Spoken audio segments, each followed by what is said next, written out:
Welcome back to Obscure Board Games. This is Trapper Keeper. In this game, it's back to school and you have a brand new Trapper Keeper to hold all of your most important papers, notes, and doodles. The coolest kids in school have the best things in their Trapper Keeper, and your goal is to have the best stuff out of everyone.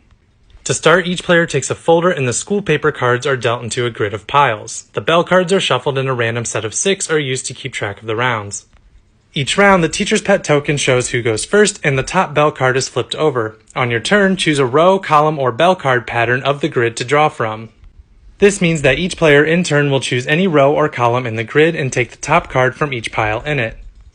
The bell card offers a third pattern to choose from. For example, following the same orientation on the grid, this means you can choose these 3 cards or maybe these 3.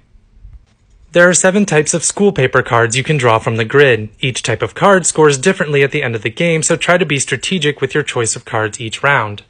Quiz cards are worth the number of points shown. The player who ends up with the most homework cards receives 6 points. The second most gets 3. Collect sets of notes from each of your classmates to score even more points. Report cards, detention, and field trip slips are only worth points if you have a parental signature card to pair with each. Report cards will multiply the points you get from homework cards, while signed field trips are worth 4 points. Signed detention slips are worth 2 points unless you end up with the most detentions, in which case they become worthless.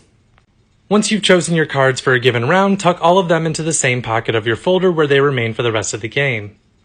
After 6 rounds, the game ends and it's time to total up the scores.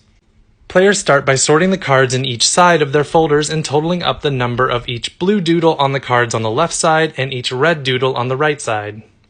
You get 5 points if you have the most of a given doodle and 2 points if you have the second most. For example, if these were the cards in my folder, I would have a total of 4 cool S's. Pair your signature cards with the ones you want to count and total the points from each category. The player with the most points wins and is the coolest kid in school.